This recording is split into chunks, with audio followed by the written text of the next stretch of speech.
All right, welcome back, beautiful warriors, to another awesome episode for this second season. Today, I am so excited and so honored to have Amy with me, Amy Villatoro, who I've actually had the pleasure of meeting online some time ago. She actually was hosting a podcast herself where she was highlighting women of God and their stories. And so I had the honor to meet her then. So thank you, Amy, for having me then. And thank you for being here with me today. I'm so excited for you to tell your story. Amy has gone through a powerful transition from meeting the Lord and even to where she is now. So today we're just going to focus a lot on that and just what God has done in your life. So Amy, again, thank you for being here today. Go ahead and introduce yourself and tell us a bit about your story, your testimony, who you are and where you are now. Awesome. Well, thank you for having me first and foremost. Yeah. I'm really super glad to be here and super proud of you for doing this. Oh, So thank I'm you. glad to see that your vision is coming to life. Yeah. Okay, so as Vilma said, my name is Amy and I currently live in Tulsa. I have the pleasure of being in full-time ministry at Transformation Church. So I just want to preface this with saying that I never wanted to be in ministry. Ministry was definitely the last thing I wanted to do. And it's just because of the way that I grew up. So, like, my parents were actually pastors growing up.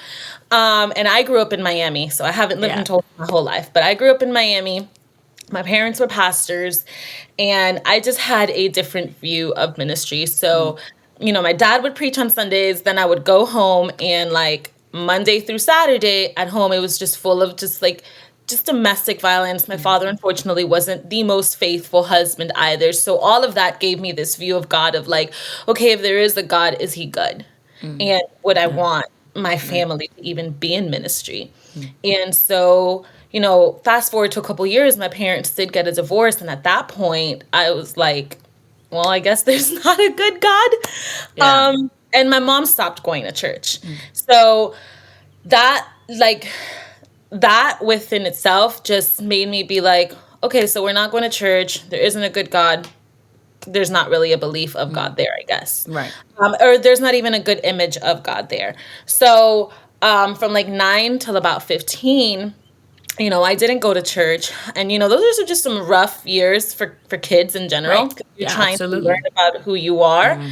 And so, needless to say, from that time, from 9 to 15, I just had no desire to seek God. There was no relationship there. The schools that I went to weren't the greatest. So, like, my friendships sometimes weren't the greatest. And so at 15, when my mom decided to get remarried, and, thankfully I have a great stepfather who married my mom with all her wonderful children. They decided, hey, we're going to start going to church. And I hated the idea of that. Yeah. Hated the idea that I told my mom, if we go to church, I'm sleeping in the back. Don't expect. You're like, you can buy me in the back. Yeah, I was super rebellious. I always had something to say. I always needed to fight for the last word.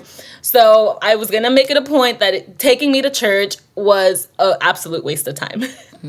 Yeah. But in this small church in Miami, there's this lady that God placed in my life and my sister's life and my family's life by the name of Mika.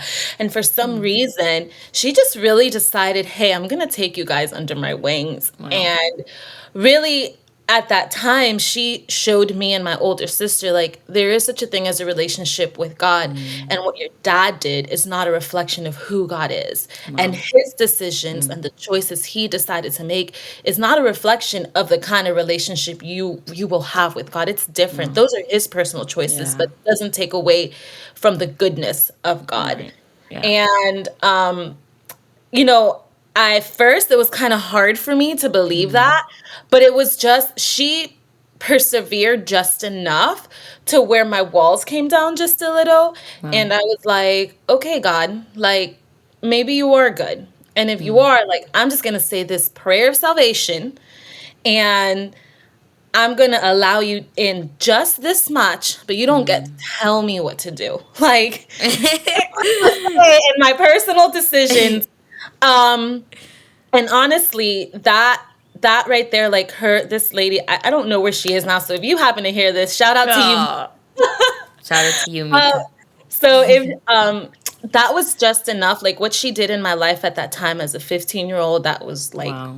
lost and was full of hate and anger and resentment, not just towards her dad, but God.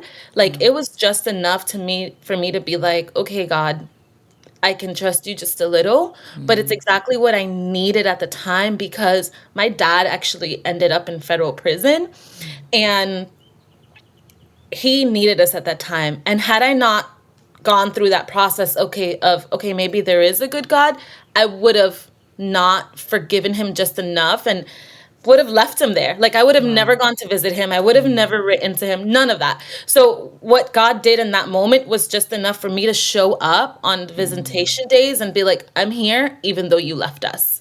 Like don't know why I shouldn't be here, but you have enough forgiveness for me to show up. Wow. So that that happened through all of high school. And then my dad actually ended up getting deported to Guatemala when I graduated high school. So in college, I didn't really talk to him. And when I left to college, I at the same time, on the same token, didn't care to have like a church community. I Yeah. knew of God, kind of knew him, didn't fully know him the way I know now. Right. And my friends weren't centered around having a, Christ loving relationship or Christ loving friendship. So I was wilding out. Like I went to college and I was living my life the way I thought I wanted to live it, the way the world says, hey, go to college. That's the time of your life. Those 4 years, you party it up, you do what you want. That's what I did. And it's funny because even during those times, there were times where I could just feel God and the Holy Spirit being like, you're not supposed to be doing this. Wow. Like, that little tug in your stomach, that little knot that you're Absolutely. like, I don't know if I Yep. should go to this party, but hey, let's see what happens. That for my 4 years, like I would feel it at certain times and I would be like, Wow. well, God, I don't know what to tell you because I'm gonna go. Like, I'm gonna go to this Like, I'm party. gonna do me. Yeah. So I would feel it and I knew it was God Wow. that That's amazing. and in those moments I look back now and I'm like, man, God, like what something bad could have happened, but you still protected me even though I Wow. was being completely disobedient. But Yeah. that was college and I came back home to Miami and my dad actually he as a college present, he bought me a ticket to go see him in Guatemala. Wow. And it was for like a week or two. And I'll be honest, like, I hated being there. Like, I literally was texting my mom every single day, and I was like, why am I here? Like, I want to go home. Buy me a ticket to go home. And I didn't feel a connection with my dad. And I could still feel that I was angry and unforgiving and just holding so many grudges. And ultimately, when I came back home, I that was 22. I was 22 at the time. So I spent the next 7 years barely talking to my dad. Sometimes, some years I would forget his birthday. Some years, like, he would have to text me and be like, hey, I'm alive. And I'd be like, I know. I just don't want to text you. Like, I don't, because there was still so much on the inside of Right. me that hadn't forgiven him. Yeah. And it's not like I was taking steps towards a good relationship with God for him to reveal that to me Right. so that I could better things with my dad, right? And Right. within those 7 years, it wasn't just my dad, it was a really rough relationship with my mom and even with myself. I was getting into Wow. relationships that I shouldn't have been in. Mind you, I was kind of attending church. I was kind of still serving at church. And there wasn't a real relationship to tell me, like, hey, Amy, you need to put a pause on this. Like, you're hurting yourself. Wow. You're hurting who you are and who God meant for you to be by not Right. forgiving, by jumping from relationship to relationship, by being disrespectful to your mom, by ignoring your dad. Like you're just building huge walls of unforgiveness and not seeing yourself the way God has made you to be. Right. So during those 7 years, like, barely talked to my dad. I couldn't be in the house with my mom for more than 5 minutes, or else we were yelling at each other. It was like World War III. I barely talked to my siblings. And then I was in two relationships. One where I thought I was going to marry this guy and he ended up cheating on me. That broke my heart. I Right. didn't give myself enough time to heal, so I jumped into another one. And that one is the one that I would say after 2 years, like at this point, I might have been 27, 2017. Yeah, 27. And that one, that's the one that completely broke me. Not just like my heart, but like mind, spirit, soul, like emotion. I felt like I had nothing left to give. Wow. Right. So I Right. remember being like, I just need to feel comforted. And where can I feel comfort? And I thought, oh, I can go to church. I don't, I can go to church. I can sit and worship, right? So I go on a Wednesday night to this church called Calvary Kendall, and I had been away for so long from that church because at some point, all those relationships and all of like that, just all that stuff that I was getting myself into pulled me away from God for like a good 2 years where I just stopped completely going to church. And so I somehow remembered there's Wednesday night service, let me go. And I sat there and I was like, I really have nothing left to give God. But if you could do something with my life, like Wow. this is it. Like this is your one shot. Like I don't know where else to go. Yeah. I have nowhere else to go, no one else to go to. Like I feel broken. Like I'm just broken. And Wow. so I walked away from that service and I still felt the same, but somehow on the inside of me, there was a decision I made like, something has to change. And I got myself into community. I started serving at that church with like their human trafficking ministry. You know, somehow that It's amazing. first year, yeah, that first year, I got involved with their embrace ministry. And you know, I learned the most from there. A lot of those women that we mentored or that we have, you know, go through with life, they don't think that God can use them. But Wow. those broken people are the That very gives me chills. yeah. That's But wild. let me tell you, I told them that first year that that whole year of 2017, I was broken. God used them to put me back together, Wow. like in the midst of their brokenness, you know, when they Wow. thought they could do nothing for anyone. I remember sitting at like the table with them one day and being like, you guys don't think God can use you, but I started this year completely broken, and God used his detailed, like used you to show his detailed love for me, Wow. and that put me back together. And That's um, amazing. no, it was, Wow. I literally was like, God, one, how'd you even trust me with them? Thank you. But two, like, for you to be able to use them and for me to be able to tell them, like, Yeah. your very life helped me. Like, that Wow. was such an awesome moment. Yeah. Um, you know, and through that year, I was going through job changes, still did not want ministry. Still, I hadn't talked to my dad. So like, you know, I feel like a lot of people think, okay, you come to God, you give your life to Christ, and overnight things change. No, that was a whole year No. of still not talking to my dad, Right. a whole year of still fighting with my mom every single day. And so come 2018, I think is when I was gonna turn 30, or 2019, one of those. But that But you know, I started getting into community, and that Yeah. changes things for people. Oh, So, absolutely. you know, I started going to connect group, to a small group. The women that I got myself involved with, they spoke life over me every single day.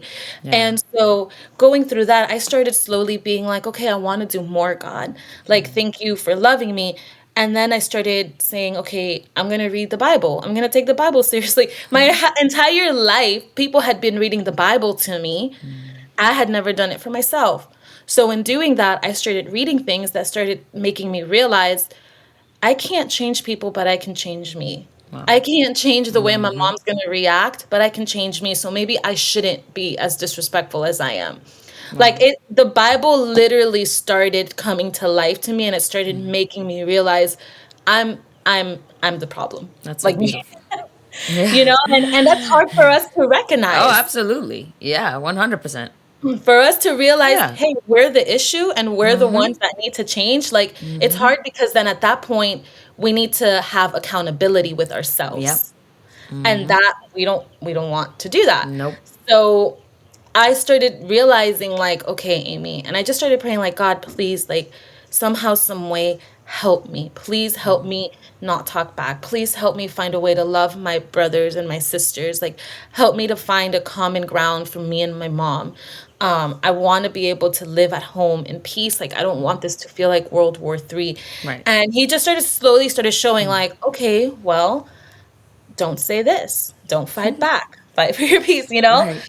Um, so throughout this entire time, I realized there was something I had written in my journal where I wrote, like, what would you do if you weren't afraid? And part of that was I would work with at-risk youth.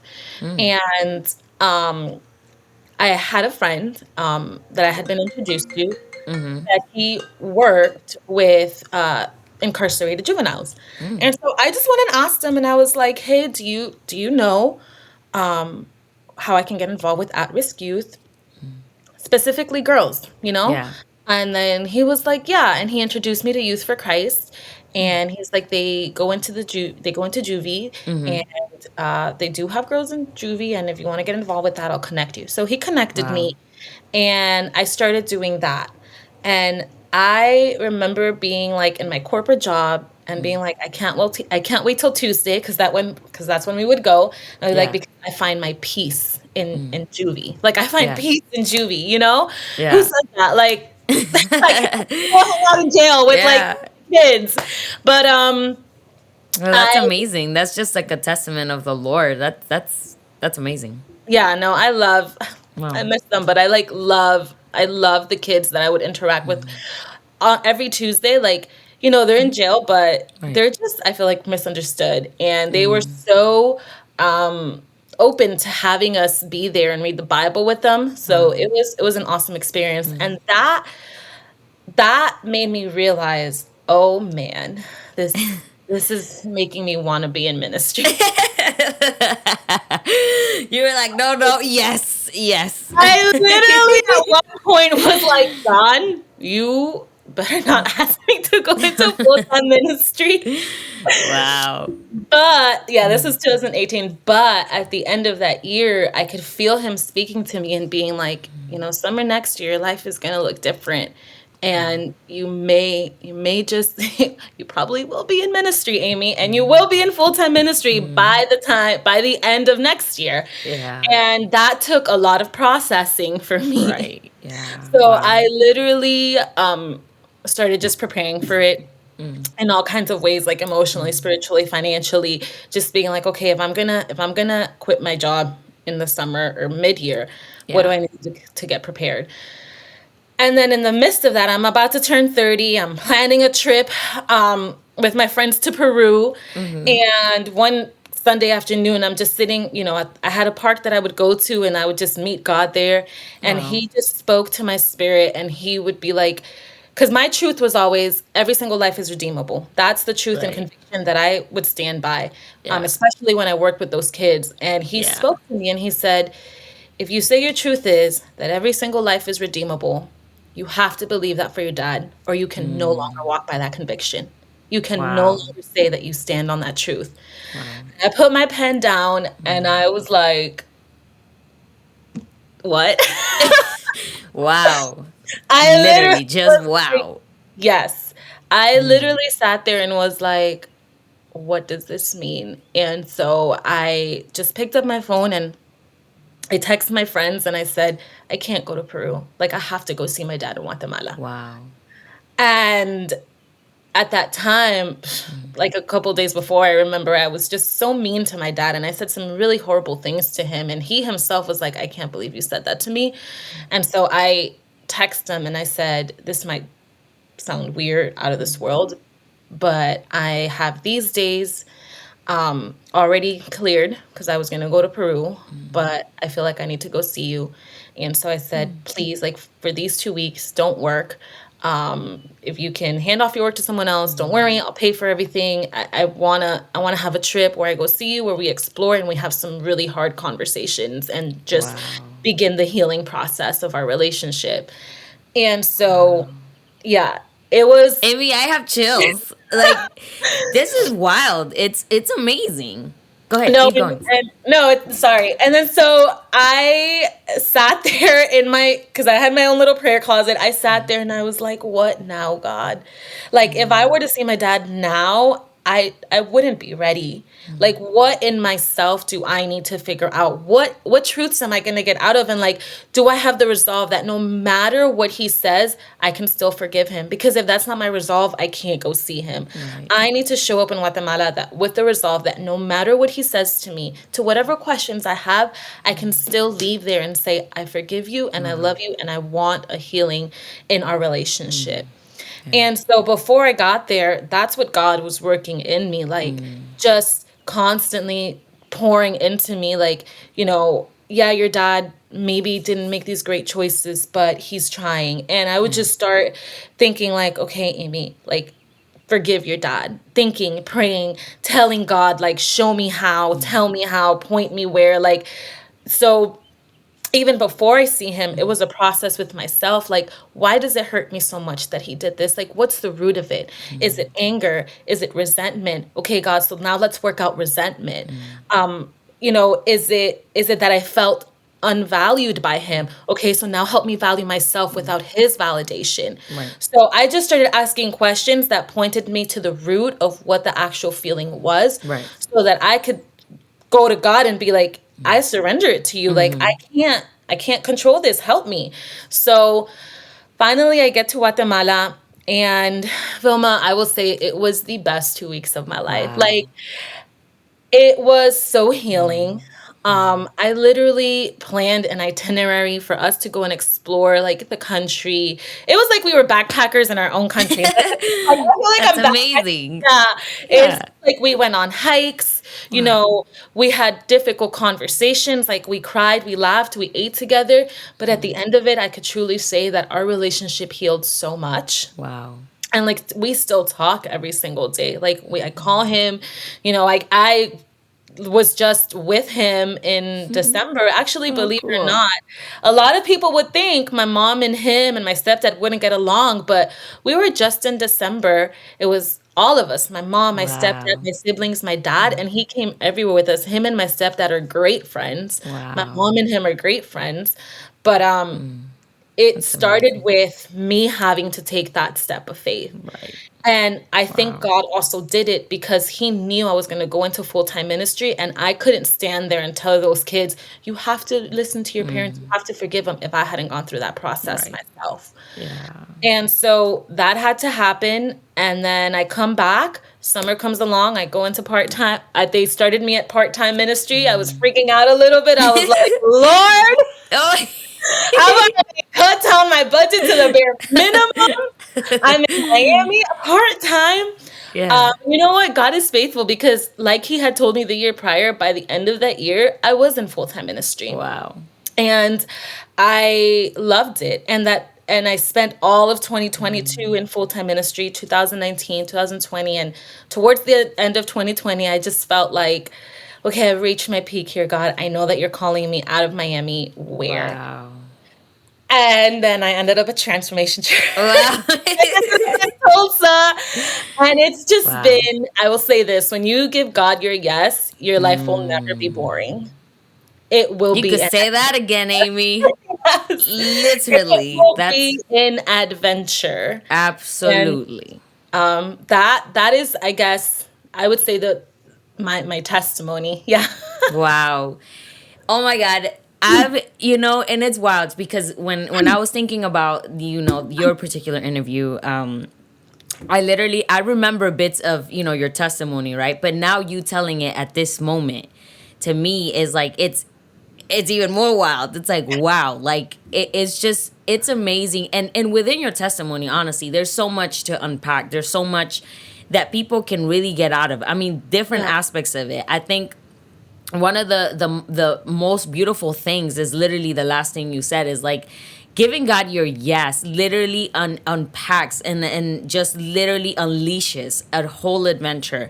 It doesn't mean that the adventure is going to always be, at the peak. It doesn't mean that it's always going to be easy, but it is absolutely worth it. I mean, I cannot, like, I even recently posted a thing of I was processing is like I could not imagine my life outside of Jesus. Like there's just no way. Like and again, that doesn't mean that issues don't come about or that things don't happen, but it's just that now, like, you know, somebody else that's almighty, amazing, and loving is like taking the wheels of your life, and that's amazing. I think it's so admirable, honestly, that you decided to take that plunge. I mean, you come from a background of hurt in ministry. You experience hurt within ministry, and a lot of times people, like I know there's going to be people listening that have experienced hurt, and that leaves such a deep mark in their lives that they feel like they can't come back to the Lord, or it's not even worth it. But you even said it, like somebody,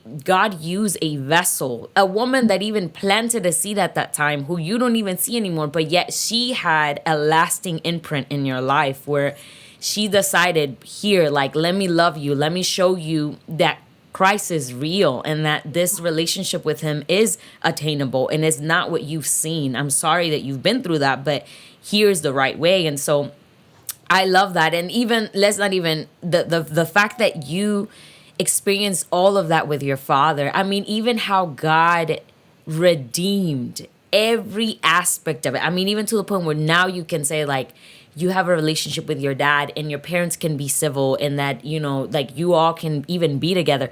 If that doesn't shout God, I don't know what does, because Yeah. honestly, because it's wow. Like we know that in life, relationships that are hurt, you know, in that way, like nine times out of ten, like you know, redemption or healing outside of God doesn't happen. You know, like people go about their lives hating and holding onto things and being heavy in life, and they go to the afterlife, you know, to once, you know, they depart from this earth with all of that, and they never get to see redemption and healing. But the beautiful thing about God is that he cares for you so deeply that your yes, as you said, literally unleashed a series of healing and restoration that only not affected you, but those you love. And I take deeply to that because that is exactly what I feel like has happened in my life with my family. I mean, I've seen the Lord redeem and heal and just bring so much of his goodness that it's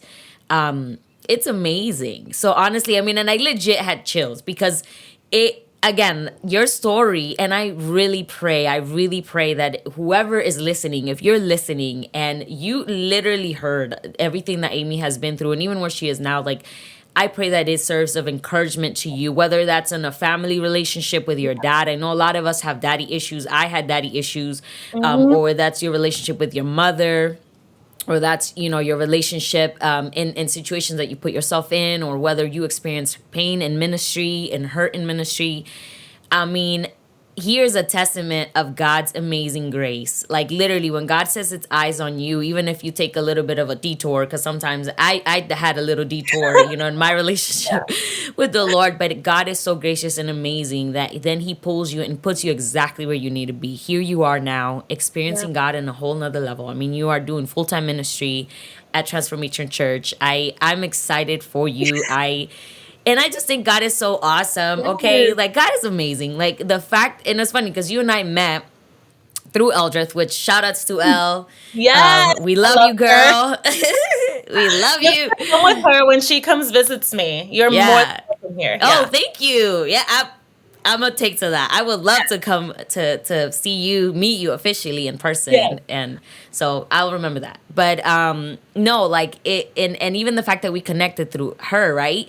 And you and I, like, you know, I had a moment where I shared my testimony, but like even that, like God is so amazing in connecting people. Like who knew at the time? Like I said, you provided a visual for me for something that I wanted to do in women's ministry, which is this podcast, and showcase women and their stories. So thank you so much for in that concept, even being obedient to your yes then provided an example for me of what I could do, and here we are. And so now to me, it's a pleasure that here we are, and I have you. So sharing your story, that it's powerful and amazing. And I know God. Nothing is coincidence in the Lord. Everything, I mean, Mhm. God is a sovereign God. He knows exactly how things are going to play out, when they're going to play out, in what manner. So, all I can say is wow. I mean, the entire time I'm like, wow. And like I said, I've heard your story before, but this time I feel like it's I mean, it's beautiful, it's deep. Like I said, there's so many things in your life, so many aspects of your life that I know will impact people that hear this. So So much. Amy, we are cheering you on. We're excited. I can't wait to continue to see the things that you're going to be doing in the Yes. place you are now. I look forward to coming to Tulsa. Yes, thank you. And I want to say, like you, thank you for your yes, because there are things that people need to see. We each have a sphere of influence. Right. And so you're impacting people that only Vilma can impact, right? The people that are assigned to you. So when you take that serious, like when we all realize like the people that there are people's stories waiting to unpack on our next step, like we start realizing there's an urgency to this. Yeah. So just thank you. Thank Yeah, you so much it's for my having me pleasure. on here. Yeah, it's my, I'm of excited. course. Like that was a no. I knew I was gonna have you, and then like come second season, I was like, Amy's coming along, and I mean, what a perfect time. Even now, like where you are in life, and to see Yeah. what the Lord is doing. Like Yeah. I'm just so honored to have you. So we love you, Amy. Thank you Love you again for being too. with us today. Of course. We're so excited to see more of you in the future, whatever the Lord has for this ministry. So blessings to you, Thank and you. Thank you. Love you yeah. so much. Can't wait to meet Yeah. you. You're Yes, always me too. welcome I know. here. Officially give you a big old bear hug. I So, know. yeah. So, thank you so much, guys, for watching. Again, we love you. We thank you. We know that this testimony is going to be a power to you and of encouragement to you. And hey, and if, at any given point you have questions, reach us, like if if can people reach you, Amy? Yes. And if so, like where can they hit you if they Yes. want to ask you questions? They And can hit me up on Instagram, and if you just type in Amy Villatoro, then I will pop up, and because that's my handle. right. Yeah, yeah, So type in yeah. Amy Villatoro, and you will see my Instagram, and you're always welcome to send me a DM if any of y'all have any questions. Yeah, thank you, Amy. And actually, as a last thought, because I always like to do this, and I don't want to not do this, if there's somebody who can relate to your story, what is the last piece of encouragement that you can leave with them? That, ooh, I know that forgiveness and redemption and reconciliation sometimes seems hard and impossible, but it's not. I think that the work starts with ourselves first Absolutely. and learning to see how God sees us. And so I would just encourage you to continue to seek God, and that to know that there's no pressure, no timeline to when forgiveness or reconciliation or any of that has to happen, because God knows, we're like onions. He peels us back a layer at a time. So he knows when it's time to hit those hard spots in our heart that we are afraid to let go of. So Yeah. I would encourage you to say yes to God, go after him, seek him, be honest with him, be vulnerable and honest with yourself and him, and know that it can happen. And it might not happen when you want it to, but Right. it will and can happen. Yeah. Amen. That's a word. All right. Thank you so much. See you guys next time. Be blessed. Okay. Bye.